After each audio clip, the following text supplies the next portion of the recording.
Okay, so today we're going to go over how to do layout and construction of a tabletop. So we're doing this one out of some 2-inch walnut. We've got some boards that I've picked out of a pile that I want to use. So we're just going to go over a few things as far as getting the grain to match up and which side to use.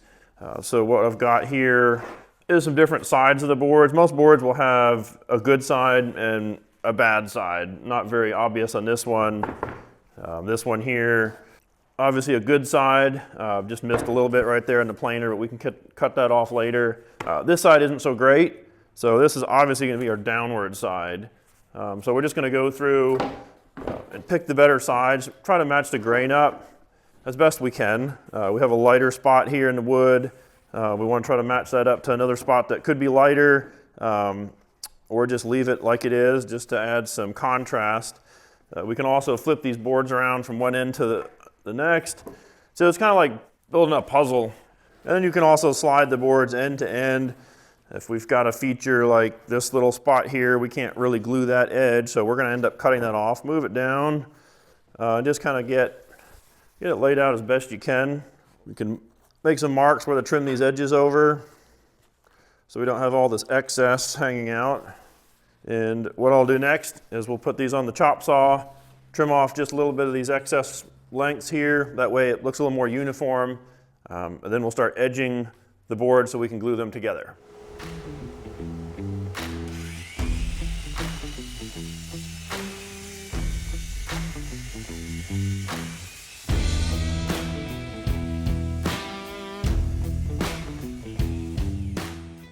Okay, so we have our ends cut, just kind of rough cut to length. We got about 54 inches out of each one. We've kept the layout, what we had put together just a few minutes ago. What I'm going to do now is go through and number each piece. That way, as I work them, I don't get them mixed up or put the wrong end to end. I usually just like to start off and just let's write 1, 2, 3, 4, and 5. That way I know that the side with the writing is facing up. You can also write on the ends. So we're ready to trim the edges. You can do this with a jointer. We're going to use the Festool track saw. This is the TS75. We've got the track on our piece of wood. We've got a little spacer over here because we have a kind of a narrow piece of wood. We want to support this so that it doesn't wobble at all. We've set our depth so that it zeroes out on the table. And so we are ready to go.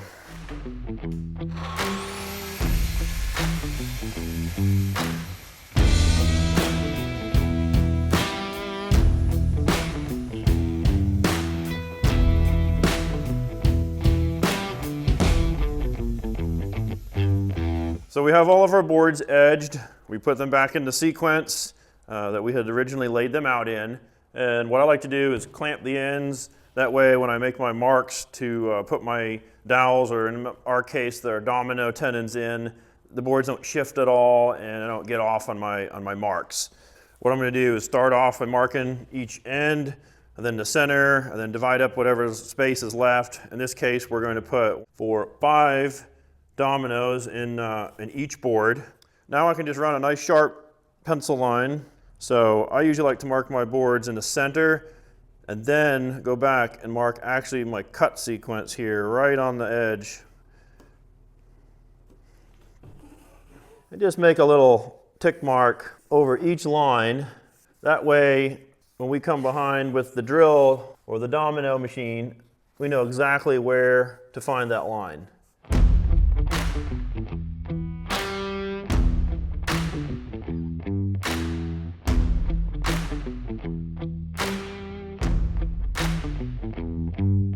Ready to put some 14mm dominoes in. These are going to be 100 millimeters long, so probably about 4.5 inches. We've got our tool set with the depth. I'm going to plug it in and start cutting.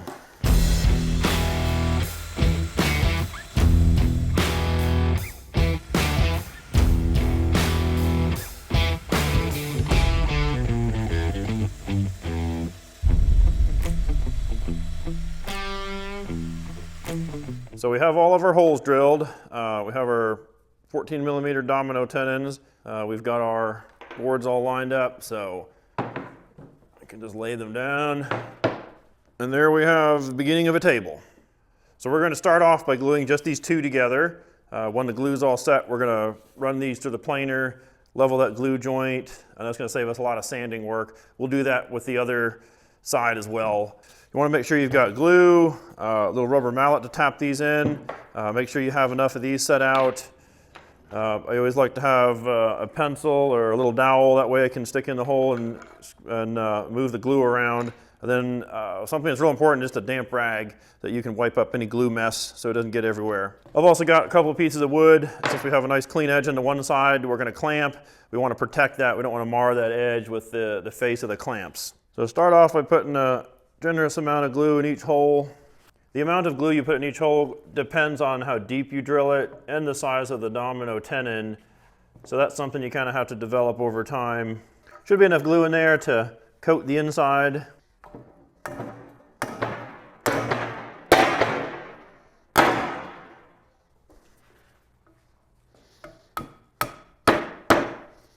You want to make sure that it's a good even coating of glue, especially on the edge that's going to be glued. The top side, you want to make sure that there's a good thick layer of glue all along that edge.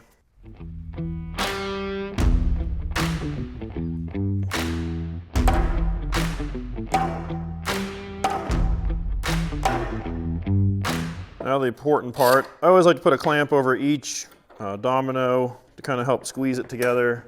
Start off on either side. And it's important to alternate the top and the bottom, that way we don't get too much uneven pressure. Looks like our joint's going together nice and clean, nice and tight.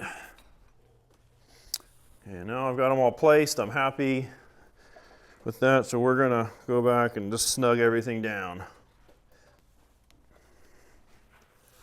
Try to wipe any excess glue, especially off the top. Sanding, or in our case we run it through the planer, will save a pass or two. Also helps you be able to see how tight your glue joint is. If you need to put extra clamps on one side, if it's being a little stubborn. Really happy with how that turned out.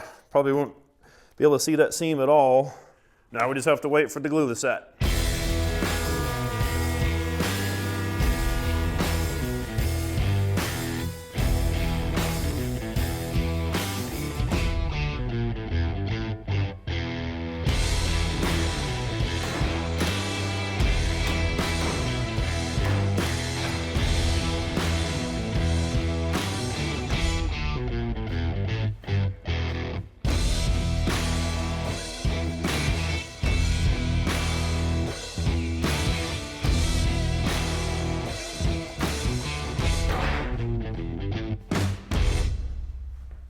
So we glued together the individual pieces after we'd run them through the planer. That way they're all the same thickness. The glue joints will match up real nice. We also put on what we call breadboards on the end, and this is kind of just for style. It does offer a little bit of strength to the table, but you can do that or leave it off on your project. It's not 100% necessary. Another thing we did was fill all the cracks and the knots with clear epoxy. If you want to know how to do that, you can check out one of our other videos on filling knots and cracks with epoxy. So today we're going to sand everything here, get all the epoxy, these little bubbles here, these little high spots sanded flat. That way the track saw will have a flat spot to sit on when we cut our edges flush and get the table squared up. So we're going to use the big 6-inch Rotex with some 100 grit sandpaper just to kind of get these spots knocked down, any spots in the glue joints that are a little high or inconsistencies. Going to be more of a rough sand, so we're going to go ahead and do that.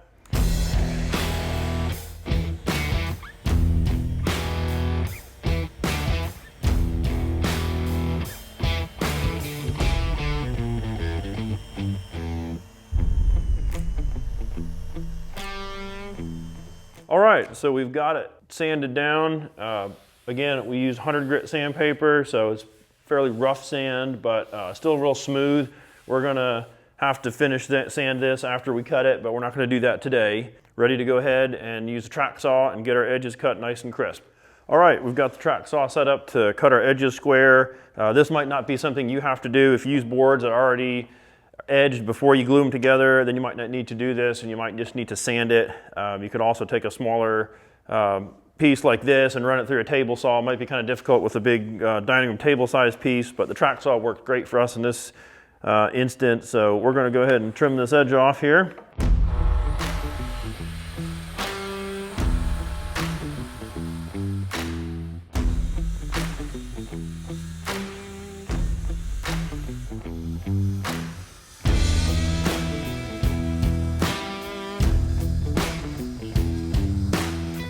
All right, so we've got this step done, ready to get on to the finish side of things. This is the fun part because we get to see the table actually come to life.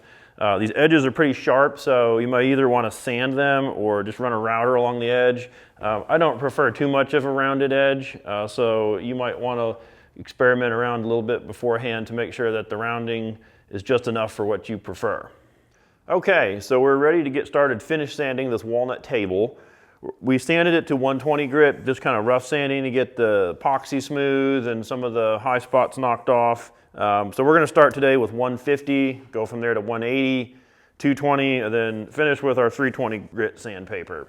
We're going to be using the Festool Rotex RO150. It's a 6-inch sander, and it's going to do a really quick job at taking this material off and getting it look real nice.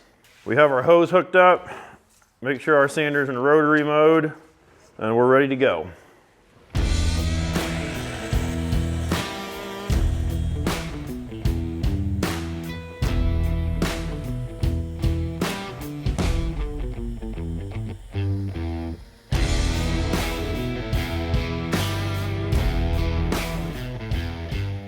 So we've got it sanded to 150 grit. We did the top, the edges, everything's nice and smooth. We're going to transition over to our finish sander. This has a little bit smoother of a finish. It's also a lot more ergonomic and easier to manipulate than this big heavy beast here, although this guy does a lot of stock removal very quickly, so it's a very important tool to have. Going from 150, this is 180 now.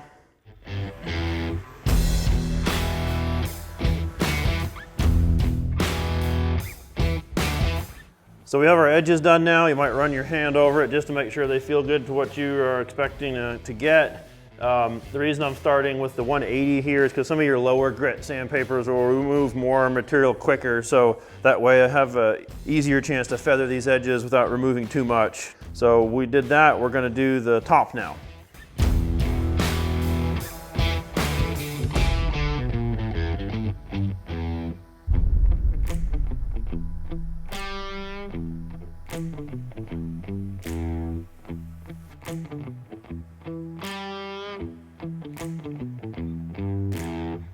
Now we'll be switching to 220 grit.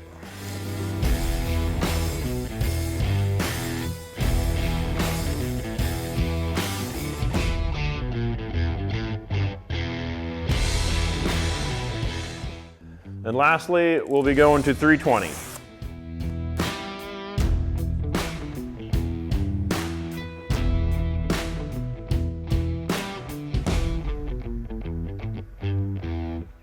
Okay, so we finished our 320 grit sand on this, so this is completely sanded and done. You can go back over it visually just to make sure you didn't miss anything, because at this point we don't want to start putting our finish on and realize we had a little problem somewhere we could have picked up earlier. I'll go ahead and point out some different features in the wood here just to kind of draw your attention to, now that we can see more of that with the better sanding and the finish quality on here. Over here we've got a glue joint that runs down the center, and one thing we did when we set these boards to glue them up is we tried to match the sapwood here so that you really don't see this glue joint transition over. I'll take you over to the other side of the board here where we can kind of see the other extreme. We've got sapwood right next to some darker wood. Even though this glue joint is still nice and tight, we see that contrast there, so it makes it more visually noticeable. Just some things to consider when you're setting up your boards and gluing a table up. Over here we've got some nice grain pattern on this breadboard. This is more of a flat sawn grain pattern. Over on this side we've got some more quarter sawn grain pattern. Now one last thing we need to do is clean our surface here. So you can use an air chuck or a vacuum. I like to use just a old towel or rag, get all this dust off. At this point, be real careful with touching the piece of wood. The oils in your hand can soak in. You won't even notice that it's there, but when you put your finish on, the areas where the oil in your hand is soaked in, the finish will soak in at a different rate, and you can actually see handprints show up later on where you've actually touched it. Okay, so we're ready to start putting our finish on. We're using Waterlock's original sealer finish. We've got a little cup, a rag, and of course a glove. So we'll go ahead and get that poured and start putting it on. This is my favorite part of the project because I get to see what the wood really looks like. Since this is the first coat, I'm just wanting to spread it around, get it to soak in. You can see here the difference in the color of the wood. The finish wets the wood and pulls out a lot of the natural look and the color of the grain. This is going to be one really nice table when we're finished. So now that we've let the finish soak in for a few minutes, we're going to go ahead and wipe the excess off. So that does it for this video. I hope you've enjoyed it. If you have any more questions about how to put this finish on, you're welcome to check out one of our other videos that covers that topic. At this point, we're going to let the finish dry and put several more on until we get our final coat. We'll also add some legs, which is something that you can do on your own. There's a lot of leg options out there, so pick what meets your needs. Thank you for watching, and that'll be all for today.